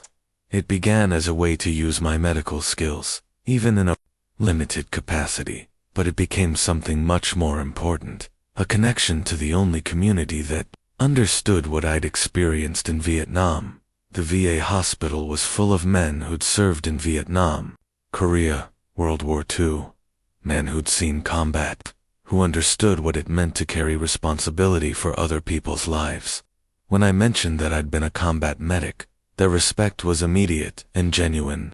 "Combat medic," said Willie Martinez, a Marine who'd lost his leg to a landmine. "Those guys were heroes. Man, how many boys you bring home?" "Over 200, I said quietly. Willie whistled low. "Damn, Doc, that's a hell of a record." My volunteer badge became one of my most treasured possessions, not because it was particularly impressive, but because it represented the only place where Frank Ellison's true capabilities were recognized and valued. At the VA, I wasn't the family disappointment, or the hardware store clerk. I was someone who'd saved lives, someone whose presence made a difference. I helped other veterans navigate the bureaucracy, assisted with physical therapy, and spent countless hours just listening to men who needed someone to understand their stories. The work was volunteer, unpaid, and invisible to my family, but it was the most meaningful thing I did during those civilian years. Frank volunteers at some veteran's place. I heard Dad tell his friends during a barbecue in 1978. Keeps him busy, I guess. Better than sitting around feeling sorry for himself. The casual dismissal of work that was literally life-changing for the veterans I helped became a pattern. My family saw my volunteer service as a hobby, something to fill time rather than a continuation of the medical mission I'd started in Vietnam. They had no idea that other veterans sought me out specifically, that my reputation for helping guys navigate the system had spread throughout the Cleveland veteran community. During those years, David's career flourished. He made partner at his law firm, bought a house in the suburbs, married a fellow lawyer, and started having children. Family gatherings became showcases for his achievements. New cars, vacation photos, stories about important clients, and high-stakes negotiations. "David's really making something of himself," Mom would beam. "Partner at 32. That's quite an accomplishment." I would sit at the far end of the table, listening to stories about David's latest courtroom victory, thinking about the soldiers I'd saved who were now living full lives because of what I'd done in Vietnam. But those stories remained untold, too complex and too painful to share with people who measured success by salary and social status. The silence became a habit. When family members asked about my work, I mentioned the hardware store and the volunteering in the same casual tone. When they asked about Vietnam, I gave generic answers about the weather and the food, the medals, the citations, the over 200 lives saved. All of it remained locked away in my bedroom dresser, as invisible as the man who'd earned them. In 1987, I changed jobs, taking a position at Miller's Auto Repair. I'd always been good with mechanical work, and the job paid better than retail. To my family, it was another lateral move by their underachieving son and brother. They didn't understand that working with my hands, solving practical problems, and helping people fix things that were broken felt like a natural extension of the medical work I'd done in combat. "Frank's always been good with cars," Dad would say, when explaining my career to friends. Not everyone can be a professional like David. The comparison was constant and painful. David the successful lawyer versus Frank the mechanic. David the achiever versus Frank the worker. David the family success story versus Frank, the guy who'd never quite figured out how to make something of himself. What none of them knew was that the guy they considered a failure had been personally thanked by the President of the United States. That Frank the mechanic had been recommended for the Medal of Honor, but received the Silver Star instead. That their underachieving son and brother had performed medical miracles under conditions that would have broken most people. The VA volunteer badge represented more than just community service. It was proof that Frank Ellison's most important work had never stopped. While my family saw me stagnating in blue-collar jobs, I was actually continuing the mission I'd started in Vietnam, helping people who needed someone to care about their survival and well-being. Every weekend, I would pin on that simple badge and become the person I'd always been meant to be. Not the family disappointment or the guy who fixed cars for a living, but someone whose presence in the world made a measurable difference in other people's lives. The badge was small and unremarkable, but it connected me to work that mattered more than any corporate promotion or academic achievement. It was proof that heroism doesn't end when the shooting stops. It continues in the quiet moments, when veterans need someone to help them navigate a system that doesn't always value their sacrifice. For 30 years, that badge was my secret identity, the only visible sign of who Frank Ellison really was beneath the surface his family saw. It represented the truth I carried in silence, that being underestimated by your family doesn't diminish your worth, and that the most important work is often the work that goes unrecognized by the people who should understand it best. The text message arrived on a Tuesday morning in November 2023, while I was having coffee and reading about the latest veteran suicide statistics in the newspaper. My phone buzzed, and David's name appeared on the screen with a message that would finally push me past the breaking point I'd been approaching for decades. "Hey Frank, Mom's worried about Thanksgiving seating. Can you sit at the kids' table this year? We have some important guests coming, and Michelle wants to make a good impression. You understand." I read the message 3 times, each reading making me angrier than the last. The kids' table, at 67 years old, after a lifetime of being overlooked and dismissed. My successful lawyer brother wanted me to sit at the kids' table, so his important guests wouldn't have to make conversation with the family failure. I thought about all the Thanksgiving dinners I'd endured over the past 30 years, sitting quietly while David regaled everyone with stories about his latest cases. Listening to Michelle talk about their expensive vacations and investment properties. Watching my parents beam with pride over achievements that, while impressive, paled in comparison to what I'd accomplished in Vietnam. The message sat on my phone like a lit fuse, and I found myself getting angrier with each passing hour. That evening, I drove to the VA hospital for my regular volunteer shift. But instead of feeling the usual sense of purpose, I was consumed by frustration at the disconnect between how I was valued there versus how I was treated by my own family. "You okay tonight, Frank?" asked Tom Kowalski, a Vietnam veteran I'd been helping navigate his disability claims. "You seem distracted." "Just family stuff," I said. But Tom had the intuition that comes from shared experience in combat. "Let me guess," he said. "They still don't get it, do they? Still treat you like you never did anything important." I showed him David's text message. Tom read it and shook his head in disgust. "Kids' table, are you kidding me? Frank, you saved more lives in Vietnam than most doctors save in their entire careers. You're a decorated war hero, and your brother wants you to sit at the kids' table." "They don't know about the decorations," I admitted. "I never told them about the Silver Star or the Purple Heart. They think I was just a medic who did his duty and came home." Tom stared at me like I'd lost my mind. "You never told them, Frank.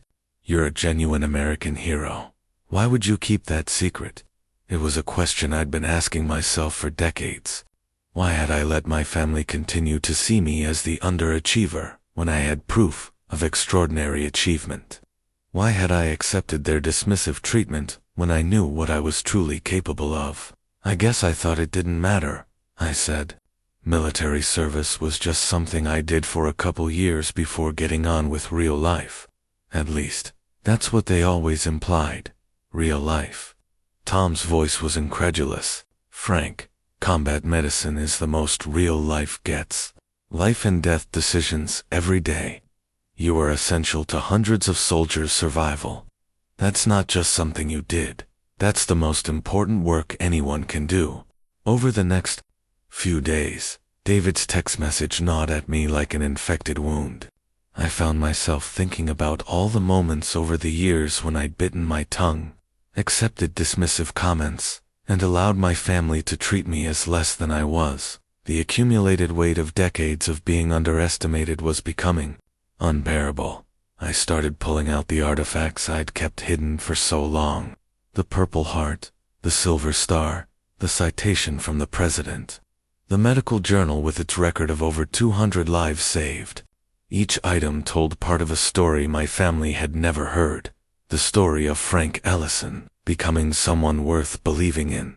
The presidential citation was particularly powerful to reread, for conspicuous gallantry and intrepidity in action, while serving as a combat medic, demonstrated extraordinary heroism. Actions directly resulted in saving over 200 lives. Represents the highest traditions of military service and American courage. These weren't participation trophies or attendance certificates. These were decorations for valor, officially recognizing extraordinary achievement under the most challenging conditions imaginable. And I'd kept them hidden for 50 years because I'd somehow internalized my family's belief that Frank Ellison wasn't capable of anything exceptional. The final straw came 3 days before Thanksgiving, when I received another text from David. BTW, can you bring folding chairs from the hardware store? We're short on seating. Thanks. Michelle says don't worry about the kids' table thing. It'll be fun. The kids love Uncle Frank. Uncle Frank, the family mascot who could be counted on to bring chairs and entertain children while the adults discussed important matters. The text was so casually dismissive, so completely oblivious to my actual worth and capabilities, that something inside me finally snapped. I looked at that message for a long time, then walked to my dresser and pulled out the presidential commendation letter I'd carried in my wallet for decades. The paper was faded and worn from years of being folded and unfolded, but the words were still clear. The President of the United States takes pleasure in commending Specialist Frank Ellison for extraordinary heroism. For the first time in 30 years, I made a decision that prioritized my own dignity over family harmony. I wasn't going to sit at the kids' table. I wasn't going to accept being treated as the family disappointment when I had proof of being the family hero. I wasn't going to spend another holiday being invisible while everyone celebrated achievements that, impressive as they were, had never involved saving lives under fire. This Thanksgiving was going to be different. This year, Frank Ellison was going to tell his story. The real story. The one that began with a scared 20-year-old getting drafted and ended with a decorated combat veteran who'd saved over 200 lives and earned the respect of every soldier he'd ever served with. I spent that evening carefully cleaning my medals and preparing the artifacts I'd kept hidden for so long.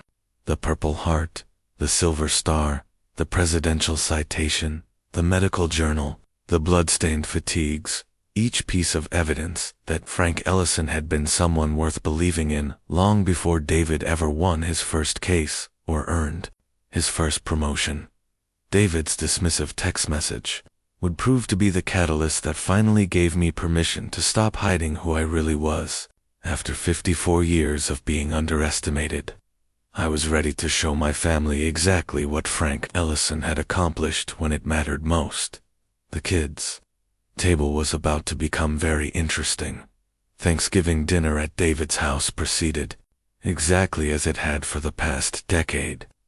Michelle had outdone herself with the table setting, using her grandmother's china and crystal glasses that caught the light from the chandelier. David held court at the head of the table, regaling his guests with stories about his latest legal victories. I sat exactly where they'd planned, not quite at the kids' table, but close enough to feel the insult. The important guests turned out to be another lawyer and his wife, potential partners in David's firm expansion. The conversation revolved around investment opportunities, real estate markets, and the challenges of building a successful practice. I listened to it all while cutting my turkey, thinking about the irony of being treated as invisible by people who considered themselves so important. "Frank's our quiet one," Michelle explained to their guests when they politely asked about my work. "He's always been more of a practical person. Not ambitious like David, but he has his place." The words hung in the air like a challenge. His place. The implication was clear. Frank knew his place in the family hierarchy, and it wasn't. At the table where important conversations happened, I felt the familiar sting of dismissal, but this time it was accompanied by something else, a calm certainty that I was about to change everything. David launched into another story about a complex merger he'd negotiated, describing the intricacies of corporate law with the enthusiasm of someone who genuinely loved his work. It was impressive, and I could see why our parents were proud. But as he talked about six-figure fees and high-stakes negotiations, I thought about the lives I'd saved that couldn't be measured in billable hours. The Singapore deal alone netted the firm over $2 million, David was saying. "Sometimes I can't believe this is what I do for a living. Feels like I'm getting paid to solve puzzles." Mom beamed with maternal pride. "David's always been brilliant. Ever since he was little, we knew he'd do something important with his life. The opening was perfect." I set down my fork and reached into my jacket pocket, feeling the worn edges of the letter I'd carried for decades. The presidential commendation was folded carefully, its official seal still visible, despite years of handling. "Speaking of doing something important," I said quietly, my voice cutting through the dinner conversation like a scalpel through skin. The table went silent. This was unusual. Frank didn't interrupt important conversations. Frank waited for appropriate moments to speak. Frank knew his place. I unfolded the letter carefully, smoothing it on the table next to my plate. The presidential seal was clearly visible, along with the formal letterhead that commanded attention even from across the table. "I received this from the President of the United States in 1969, I said, my voice steady and calm. "It's a commendation for my service as a combat medic in Vietnam, where I saved over 200 lives during some of the war's most brutal battles." The silence that followed was deafening. David's mouth literally fell open, mid-sentence about corporate mergers. Michelle's wineglass stopped halfway to her lips. Mom's face went pale, and Dad leaned forward as if he hadn't heard correctly. "Frank," David said slowly, "what are you talking about?" I began reading from the letter, my voice growing stronger with each word. "The President of the United States takes pleasure in commending Specialist Frank Ellison for extraordinary heroism in connection with military operations against hostile forces in the Republic of Vietnam. P. As I read, I watched their faces change. Confusion gave way to shock, then to something approaching awe. The lawyer and his wife looked uncomfortable, suddenly aware they were witnessing a family moment of profound significance. Demonstrated conspicuous gallantry and intrepidity while serving as a combat medic. Actions directly resulted in saving over 200 lives. Represents the highest traditions of military service and reflects great credit upon himself and the United States Army. When I finished reading, the only sound was the ticking of Michelle's antique clock on the mantelpiece.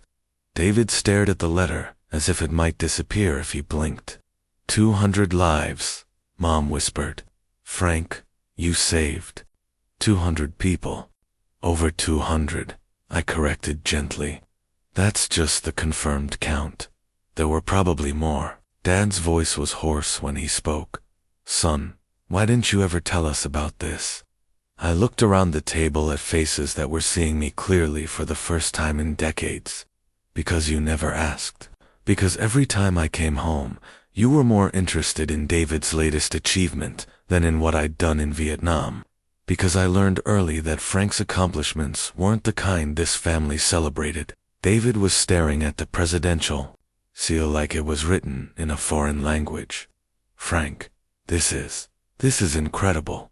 You're a war hero, an actual war hero. I'm the same person I've always been, I said quietly. The only thing that's changed is what you know about me.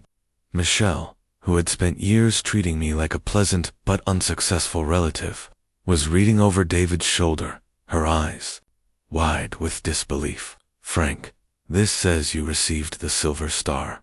That's one of the highest military decorations, isn't it?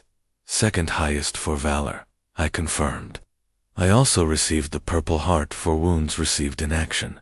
Both medals are in my dresser at home, along with my medical journal documenting every life I saved and every soldier I treated.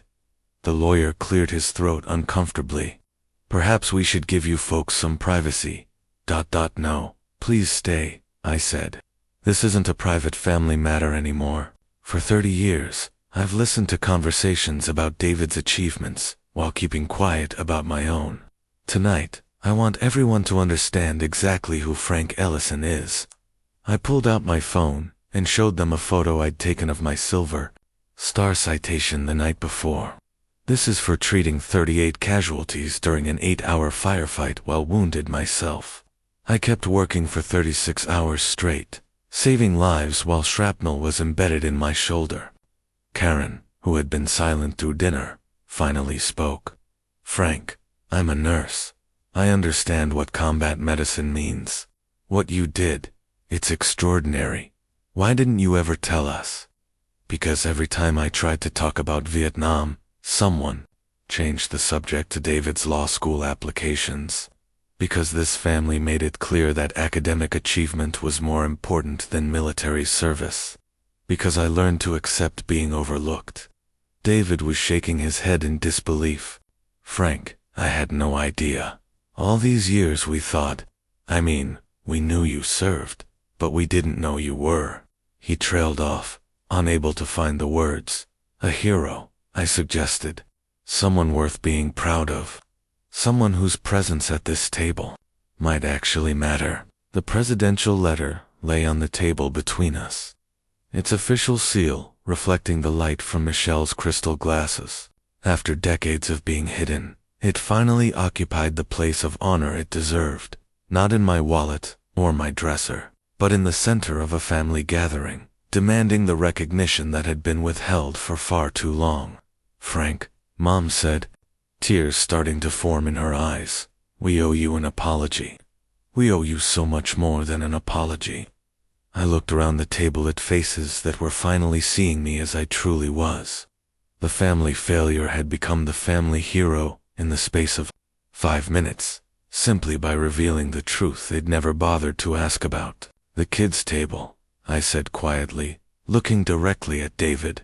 You wanted me to sit at the kids' table so your important guests wouldn't have to make conversation with the family disappointment. David's face flushed red with shame. Frank, I'm so sorry. I had no idea. If I'd known, you would have known if you'd ever asked, I said. If any of you had ever asked what I actually did in Vietnam, instead of assuming it wasn't important enough to discuss. The revelation of the presidential letter was just the beginning. Once the dam broke, decades of suppressed stories came flooding out. I found myself describing battles I'd never mentioned. Soldiers I'd saved whose names I still remembered. Moments of terror and triumph that had shaped me into someone my family was only now meeting for the first time. Tell us about the Silver Star, Karen said, her voice filled with a respect I'd never heard directed at me before. What exactly did you do to earn it? I described the Valentine's Day battle, 38 casualties in 8 hours, working continuously while wounded, performing emergency surgery under direct fire. As I spoke, I pulled out my phone and showed them the photo of my unit that I'd kept for decades. "This is my medical team," I said, pointing to the black and white photograph of 6 young men in combat fatigues. Tommy Martinez, Rodriguez, Johnson, Williams, Chen, and me. We were brothers in a way that's hard to explain to people who haven't been in combat. David studied the photo intently. "You all look so young. I was 21 when this was taken." Tommy was 19. Rodriguez had just turned 22. We were kids, but we were responsible for keeping entire companies alive. I paused, remembering faces that time had made precious. Tommy didn't make it home. Killed by a sniper 3 weeks before his tour ended. The silence that followed was different from the shocked quiet after I'd read the presidential letter. This was reverent silence, the kind that acknowledges sacred ground. "Frank," Mom said, her voice breaking, "all these years, we thought you were just... we thought you never did anything important." I finished for her. Yeah, I heard that loud and clear. For 30 years, every family gathering reinforced the message that Frank was the family disappointment, while David was the family success story. Michelle, who had spent years treating me with polite condescension, was now staring at me with something approaching. "Aw, Frank, I feel terrible. We've been so blind, so unfair to you.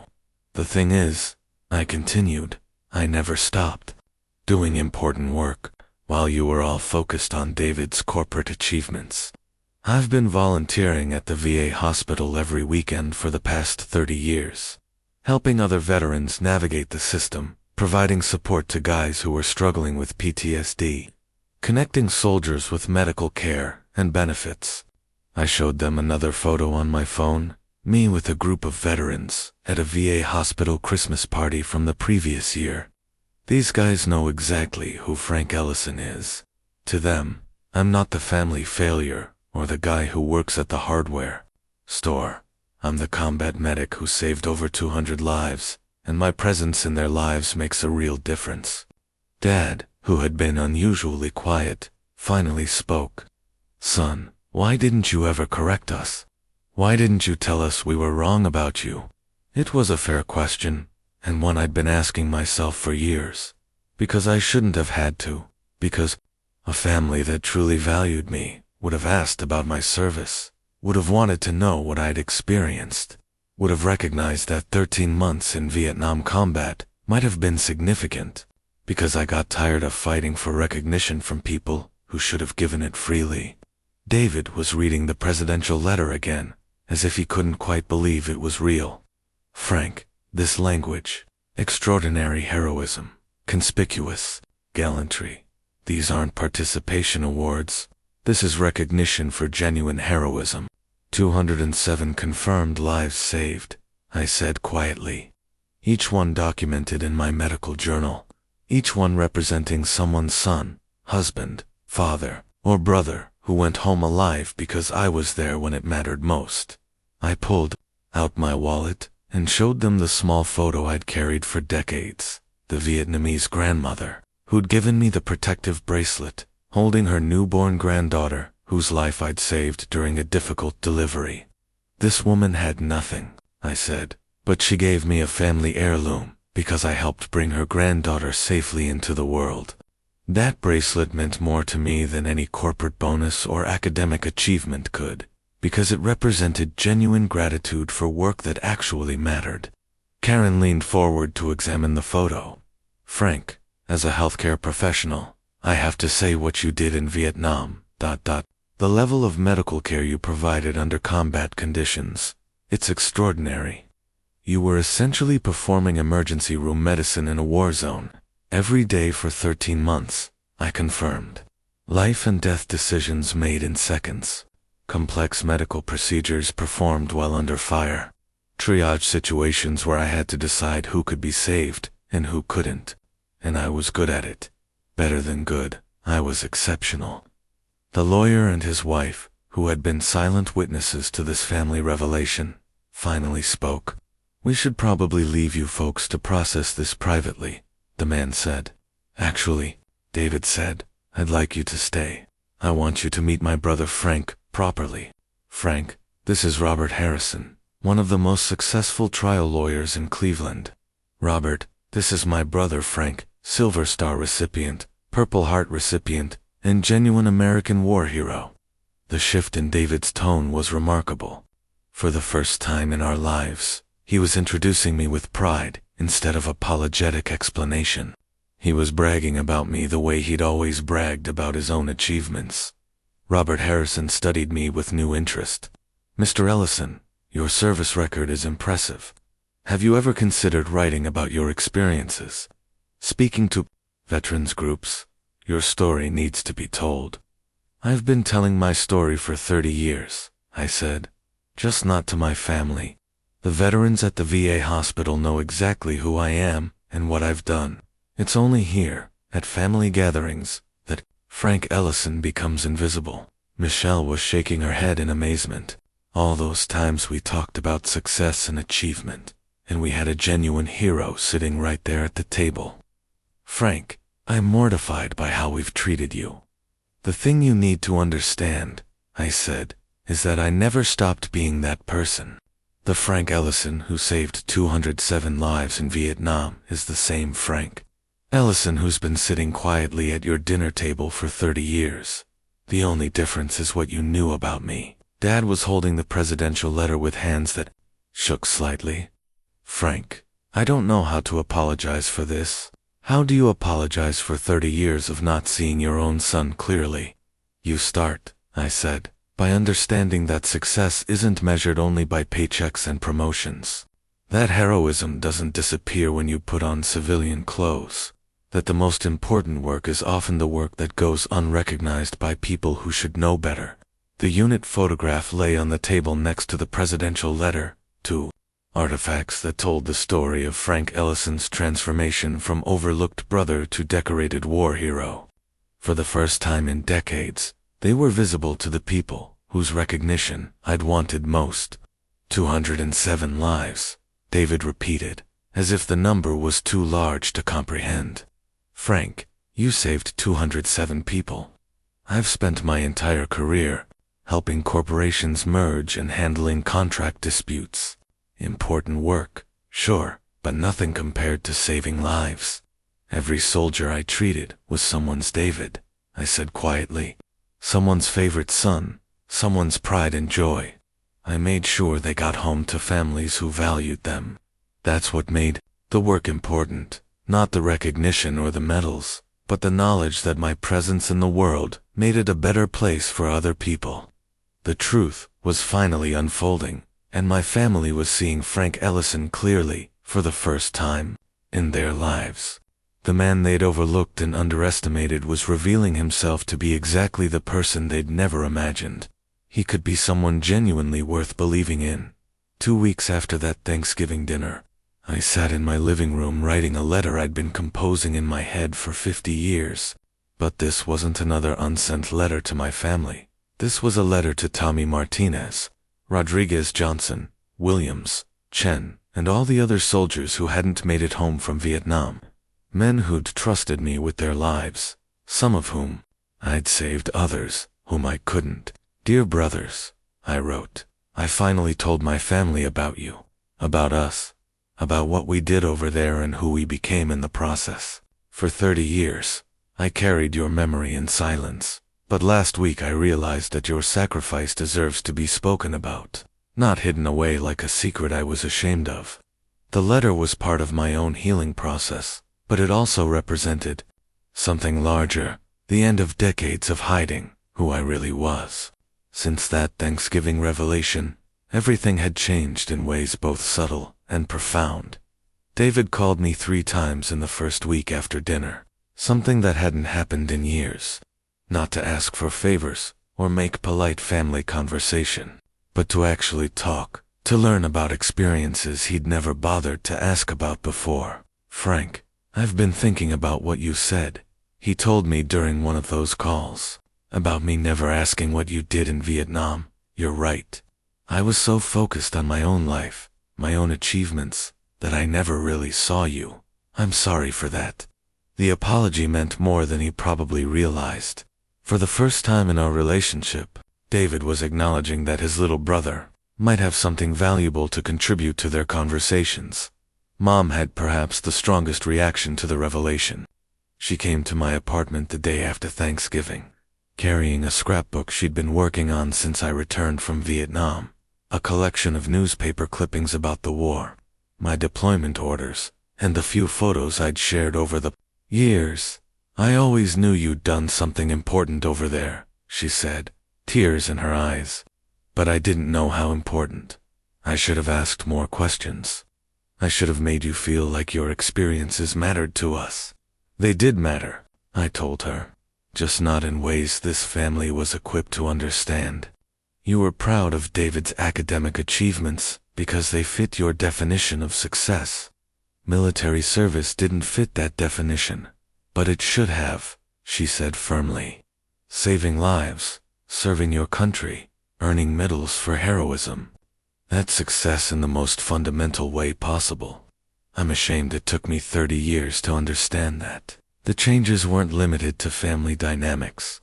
Word of my story had spread through David's professional network, and I found myself invited to speak at veterans organizations, Rotary clubs, and community groups. For the first time in decades, people were interested in hearing Frank Ellison's story, not as an afterthought or family obligation, but as something genuinely worth listening to. The most meaningful invitation came from the Cleveland Veterans Memorial Foundation, asking me to participate in their annual Memorial Day ceremony. They wanted me to speak about the importance of recognizing veteran contributions to help bridge the gap between military and civilian communities. Standing at the podium on Memorial Day 2024, looking out at an audience of veterans, families, and community members, I finally had the platform I'd never sought but had earned through 5 decades of quiet service. "My name is Frank Ellison," I began, "and for most of my adult life, I've been invisible.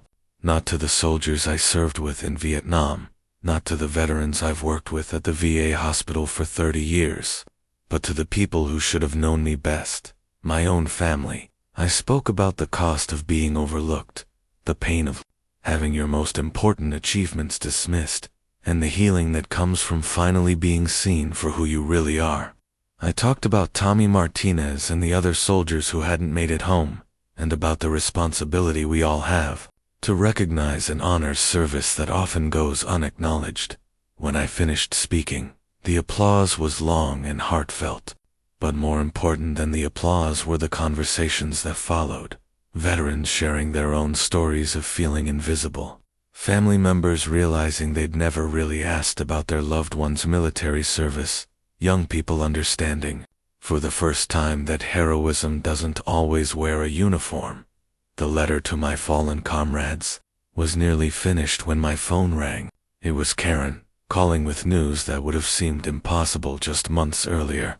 "Frank, I've been talking to the board at the hospital where I work. They want to invite you to speak to our medical staff about combat medicine and trauma care. They want to learn from your experience." The invitation represented a full-circle moment. The family member who'd understood my medical background was now helping me share that expertise with a new generation of healthcare professionals. Frank Ellison, the family disappointment, who worked at a hardware store, was being asked to teach doctors and nurses about life-saving medical procedures.